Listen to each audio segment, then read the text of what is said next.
真理的圣灵啊，求你引导我们进入真理。真理的圣灵啊，帮助我们负起我们当负的恶，并且学习领受耶稣基督的邀请，来到主的面前，带领我们以下的时间，奉主耶稣的名祈祷，阿们。弟兄姐妹平安。今天我们所读的经文，马太福音第11章25节到30节，可以分成2个段落。一个是耶稣向天父献上感恩和赞美，然后接着呢，耶稣基督启示他自己，宣告他自己的全能跟天父的关系。接着第二部分，耶稣向众人提出邀请，凡劳苦担重担的，可以到耶稣这里来，耶稣就要使我们得安息，并且耶稣基督不只让我们得安息，还有第2个邀请，叫我们得享安息，学习他的柔和谦卑，负他的恶。所以今天其实都分2个部分，那每一个部分又分2个部分。那我们先来看，请看第25节到27节。那时耶稣说：“父啊，天地的主，我感谢你，因为你将这些事向聪明通达人就藏起来，向婴孩就显出来。父啊，是的，因为你的美意本是如此。”25节跟26节，我们刚才所读的那个文学的形式，写的是敬拜跟赞美、感恩的祈祷，但是它的内容是论到启示的领受者有2种人，一种是领受不了的聪明通达人，一种是能够领受的人。然后呢，在这里讲出2件非常吊诡的事，耶稣讲话都很吊诡，让我们觉得怎么是这个样子呢？来举个例子，耶稣基督的赞美跟感恩是什么时候发出来的？如果我们看马太福音第11章，你就发现耶稣是在他的使命一连串的挫败之后，发出感恩跟赞美，这好特殊啊，太吊诡了。真的是展现耶稣的柔和谦卑，这也是要我们学他的样式。等一下我们来默想这一方面。然后呢，更吊诡的是，耶稣的宣讲那么美好，那么正直，那么深刻。照理说，那些聪明的人、正统的法利赛人跟文士应该乐于接受嘛，这么聪明，对不对？结果呢，反而不接受。哎呀，耶稣就祈祷说：“父啊，天地的主，我感谢你，因为你将这些事向聪明通达人就藏起来。”然后呢，耶稣基督感恩了以后，他称上帝为父，并且加上天地的主宰，表示上帝不只是创造主，也是掌控宇宙万有、领导历史发展的主。所以这一位领导历史发展的主，他现在向那些穷苦卑微者发出启示，他就喜悦，就感恩，就赞叹。所以那个喜悦的希腊文跟美意是同一个字根，所以这是很吊诡的。我们人一直被打脸，一直被吐唾沫，一直被冷漠的拒绝，而却活出喜悦、尊荣跟感恩。好，第2个吊诡的是什么？这个启示应该是相当颠覆性的，对不对？怎么颠覆呢？这个竟然对聪明通达人隐藏起来。聪明通达人，我们从上下文知道，那就是文士跟法利赛人。这些人的重点不是他们有才智，以至于这一句话常常基督教被误解，基督徒是反智主义，是愚民政策，这错了。重点不在才智，而是这些人以为他拥有才识，权势、官大、学问大，他就拥有真理，他就有高深的启示。然后呢，他的态度就自以为是，就自我封闭，不假于外求。所以他们这些人把持着权力跟经济，其实旧约早就批判这些人。主说：“因为这百姓亲近我，我用嘴唇尊敬我，心却远离我。他们敬畏我，不过是领受人的吩咐。所以这百姓要行奇妙的事，又奇妙的事。他们智慧人的智慧必被消灭，聪明人的聪明必被隐藏。以赛亚书第29章13节到14节。你有没有发现，这些聪明才智应该被为真理服务，被上帝所用，结果因为骄傲而有害？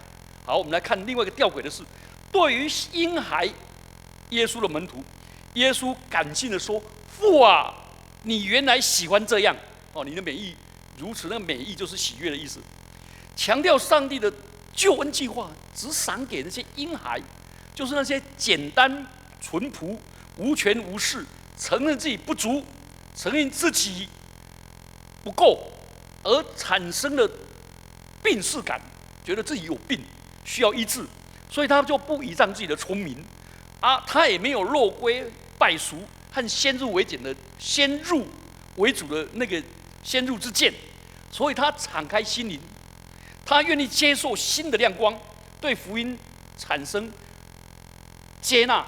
哦，所以你有没有发现，这个启示的对象非常的吊诡？其实这里的小孩子在耶稣的时代，那些没有学习律法的人，被称为无知的小孩。他们污蔑那些缺乏知识跟未受教育、没有教养的人，认为这一群人是可恶的，是应当受咒诅的。耶稣基督其实在谴责那些人的虚妄跟傲慢，他们认为没有经过繁琐的解经、专业的解释，这一些人就是无知识的小民。所以我们的华人也是以为说，我出入无白丁，交往的都是达官显贵，他们那个时候是这样的人。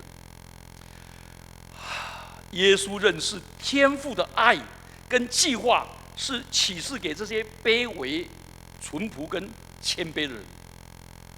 好，接着我们来看27节。27节耶稣基督讲的内容又很吊诡，突然好像耶稣基督卑微到一个地步，好像被打败了。然后呢，他说：“啊，上帝啊，我们感谢你。”没有，27节马上转过来说：“一切所有的都是我父交付我的。”换句话说，耶稣基督充满了自尊，充满了尊荣。请注意尊荣不等于骄傲骄傲是把别人踩下去、比下去。这个尊荣是从上帝眼光看自己。所以耶稣基督他说：“父啊，一切所有的都是我父交付我的。除了父，没有人知道子；除了子和子所愿意指示的，没有人知道父。”所以27节被称为约翰启示的宝石，它很像约翰福音在讲到父跟子的关系。一切所有的都是你交付我的，都付。那个交付是 aorist 希腊文的简单过去式，表示已经交付给他了。换句话说，上帝把救恩、尊荣、怜悯、慈悲、恩典都交给耶稣，透过耶稣要交给我们。所以耶稣在世上的时候，他的言语跟行动蛮有权柄，又蛮有温柔，又蛮有怜悯心他要交给门徒继续这个使命。然后呢，要我们要委身这个认识这个字那个知道，我们的知道，那个希腊文亚大，意思就是委身，好像亚当跟夏娃同房那样。耶稣自我肯定自己跟天父的关系完了以后，突然转过身来，对那些什么？对那一些对我们，特别对有需要的人，发出了邀请。他用慈悲的心来说：“凡劳苦担重担的人，可以到我这里来。”好，我们再了解，耶稣邀请的对象有2种，一种叫劳苦的人，一种叫担重担的人。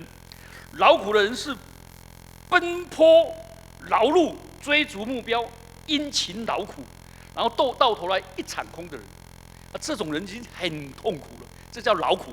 担重担是什么呢？担重担是指的被文士跟法利赛人，他们已经够痛苦了，再给他百上加斤，有没有这样子？所以马太福音23章第4节说，这些文士跟法利赛人把难担的重担捆起来，然后搁在人的肩上，那自己一个指头都不动。那你有没有发现，这里是担重担的人的现在的话的意思就是，当时已经很劳苦了，又要注意那些小细节，那个律法的小细节，然后搞到心力交瘁，然后呢，又要求他止于至善，整天被挑剔的人，这不是华人的文化吗？华人文化做父母的最喜欢做2件事，第一个就是挑剔，同意吗？挑剔、催逼、催逼、催逼、催逼，啊，不然就担忧，担忧就做主、做主、做主。我这2个在那边整天都，然后呢，好像不让儿女得了躁症，他自己就得忧郁症，整天催逼孩子，让孩子让整个人抓狂，变成抓狂一族，活得好辛苦，活得好辛苦。所以这些人被挑剔、被羞辱、被贬义，然后就充满着亏欠感、罪疚感，觉得我的父母、我的老板难以讨好，被压得喘不过气来，真想全然放弃，干脆自我了断。这一种人叫做担重担的人，而耶稣就呼召这2种人。这个世代，从前的人是厚厚的茧呐，手厚厚的茧劳碌嘛。现在人是深深的什么皱纹，再加上白头发。我的孩子在读国中的时候，我去找他，他们同学就说：“你老公要来催你啊！”我在想说，我还没有成功，我行吧？我这样叫，可见真的是年纪这么轻就发苍苍而视茫茫，而齿牙动摇而血压高。这个，所以我们现在人真的活在压力之下。你知道吗？这些压力最大的是什么人？最大的人是总统或者总经理或者叫 CEO。第2种就是心理医生跟精神科医生，还有一种人叫做牧师。这种人呢，又很没有病识感，又很权威，对不对？然后呢，自己是压得喘不过气来。所以，我有一个好朋友，他在某一个医学中心当精神科主任，他跟我讲说。陈哥，你知道3种人婚姻最不好，然后压力最大。我说哪3种人？他说第1种人叫做医生，尤其精神科医生。我说你不是吗？他说对，动不动就骂太太说你有病。他说你才有病，你有精神病，你有精神病。他说你去看医生。他说我就是医生，我就是精神科医生。他说第2种人是大学教授，很权威。第3种人是牧师。我说哇，这3个里面我有2个，那我惨了。好，耶稣邀请这2种人，然后他就提供双重的应许：第一个使人得安息，第2个使人得享安息。得安息就是领受上帝给的恩典，把重担可以卸下来。但是卸下重担以后，耶稣却要我们负起恶来。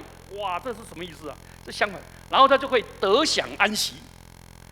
所以换句话说，得安息不是静态的，不是说什么事都不做，然后摆烂，然后呢大家累得要死，然后我在那边很轻松，不是这样。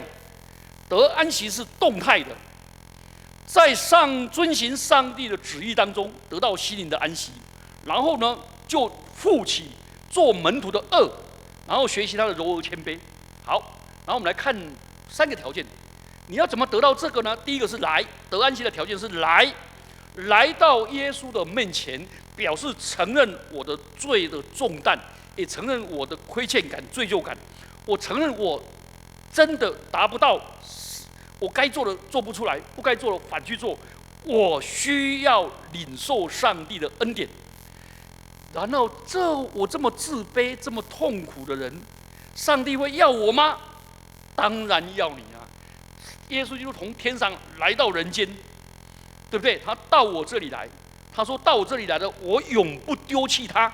所以，只要我们肯到主的面前来，耶稣基督这一位托住万有的基督，这一位他道成肉身，温和甘甜柔细的引导我们到他面前来，我们躁郁的心就可以得到平静。第2种叫负主的恶，这个更吊诡了。我担重担已经够痛苦了，还加上恶，那不是百上加斤吗？这个矛盾呢。好。他说：“我的恶是容易的，我的担子是轻省的。容易意思完全适合。来，我们注意哦，恶我本来有重担，2只手提到我腰酸背痛，然后呢肩胛痛变成50肩跟40腰，对不对？那这么痛苦怎么办呢？如果我有一个好的担子，担起来是不是可以把力量平均分配，对不对？然后担起来有节奏。所以耶稣说，他要给我们的担二就是牛二，牛二他一个武搭了，就是农夫把那个牛牵到木匠那里，量身定做，然后造出来二的底样，然后套在脖子上，刚刚好。所以传说耶稣基督是加利利最好的制造二的工匠，他手艺最精良，而且他店铺有个招牌写着“本店所制牛二，完全适合应用”。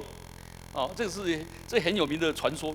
所以对比耶稣跟文士，犹太教常常要人挑起法律的恶，意思都是要人喜悦的承受律法。可是被文士解释成613条，繁琐到难以负荷。而耶稣基督的恶其实是爱的恶，等一下我们会解释。好，第二个是学主的样式。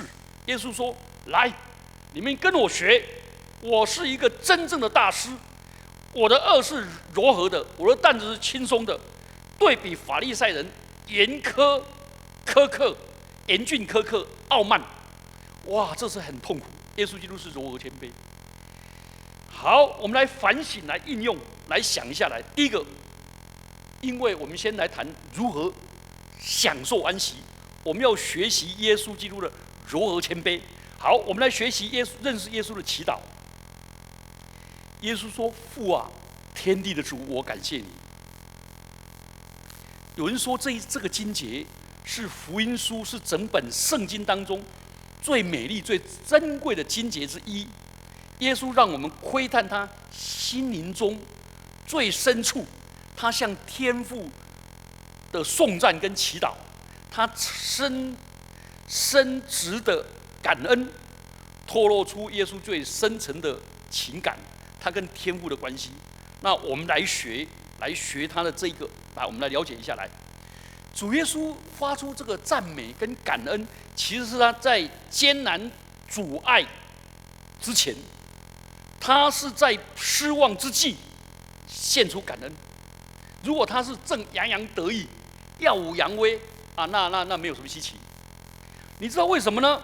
因为主耶稣他在那么痛苦的遭遇之下，被刺痛、被刺伤、被贬义、被遗弃、被冷漠、被漠视，在这样的情况下，他保持安息，他跟父之间对天父绝对的旨意安息在那里面。怎么说呢？我们来看11章。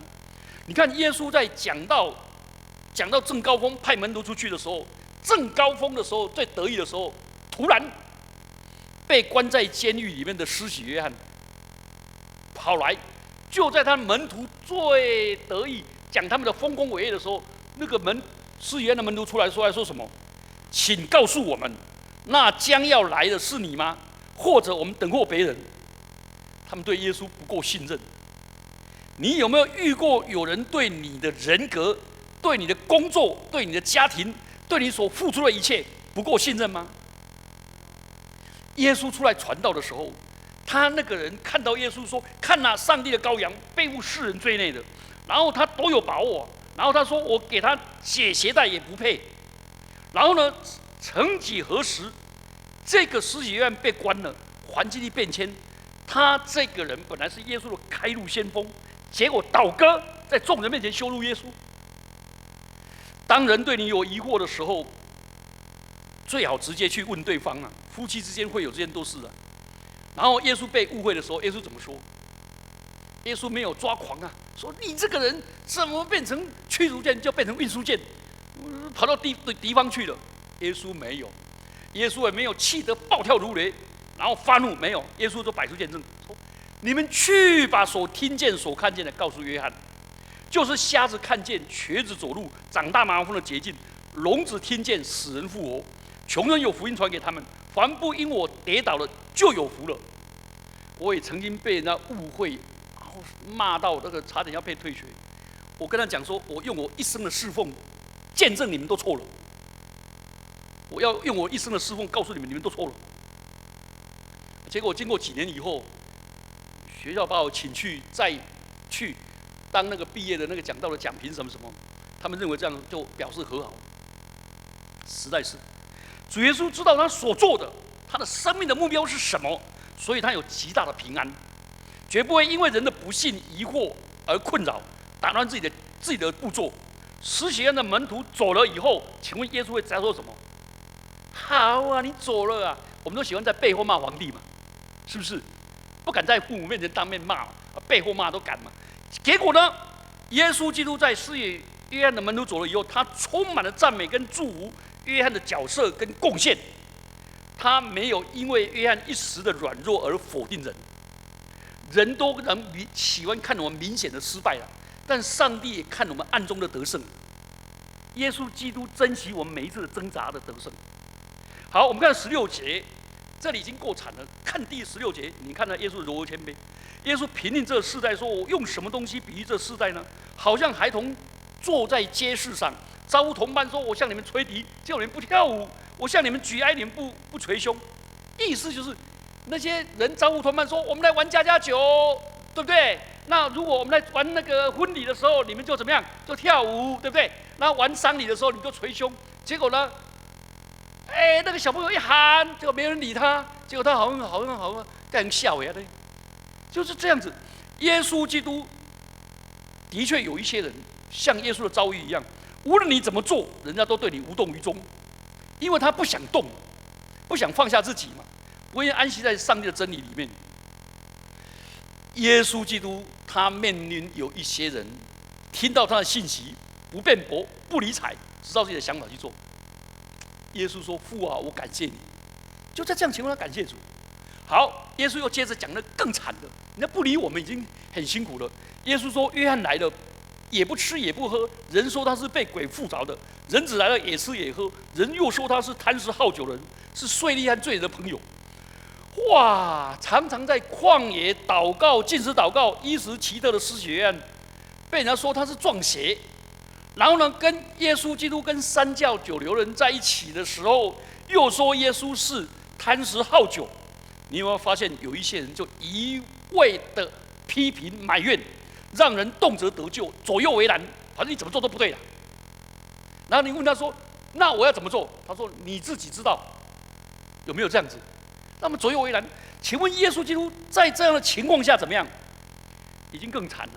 还有一个更惨的，他在加利利海的3个大城伯赛大、哥拉汛跟加百农行了许多的神迹，医治了好多人。那些人就是忘恩负义，弃绝他，让他心里伤痛。可是，在他伤痛的时候，耶稣还有喜乐的理由啊！耶稣知道他只是初尝被拒的滋味，后面还有更反叛的拒绝。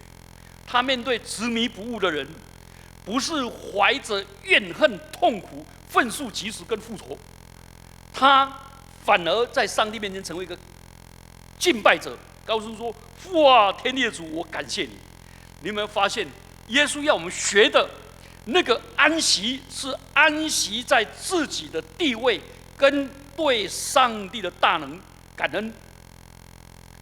所以，耶稣基督就要把这样的福分恩典给我们。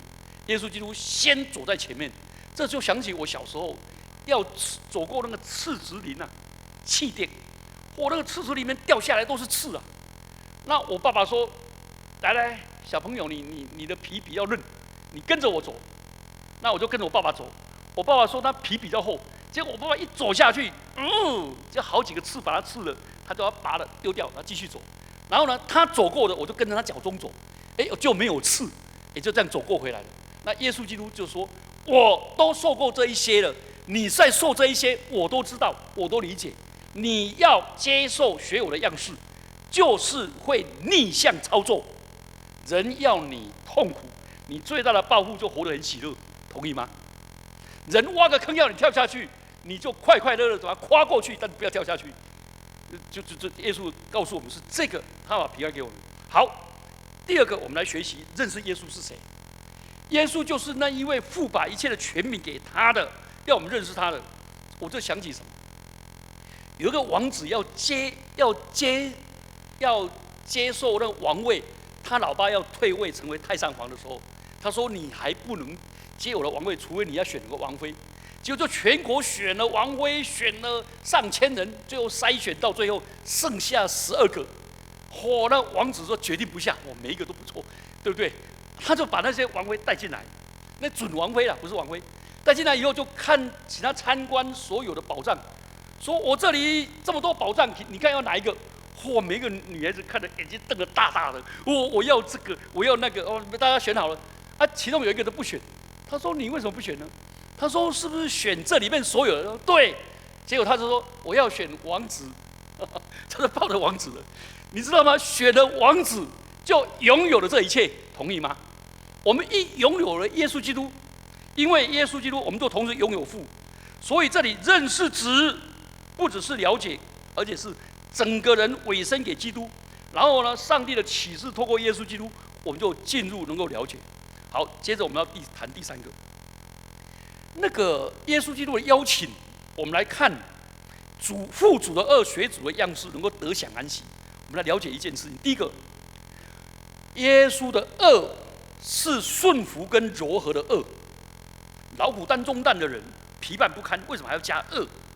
但是犹太人用恶表示顺服，所以耶稣基督没有要我们逃避责任，要我们顺服。换句话说，基督徒得的享受安息，是在劳苦担重担以后，因为背主的恶，学主的样式，然后成为得胜的喜乐。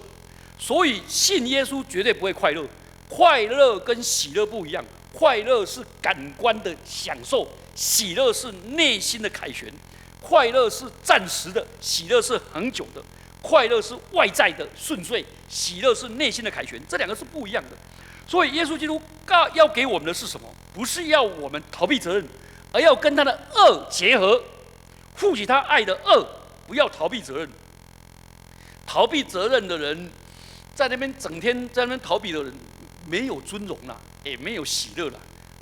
好，耶稣的恶是容易的，意思就是说，那个恶是帮助牛去更省力的去驾车跟犁田。所以主赐给我们每一个人的恶工作，不是苦恼的重担，一定适合我们的需要跟能力。我们的日子如何，力量也必如何。所以我每次遇到各种艰难的时候，我就想起有一个女孩子，一个基督徒，好可爱。她是台湾的台积电的外聘独立董事，那个人叫 Filonio， 以前 HP 第1个女总裁。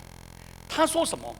他说：“我每逢遇到越大的压力、重担、挑战跟挫败的时候，我心中就充满着感恩、喜乐跟尊荣，我就卯足全劲去解决问题，不然的话就另辟新局。”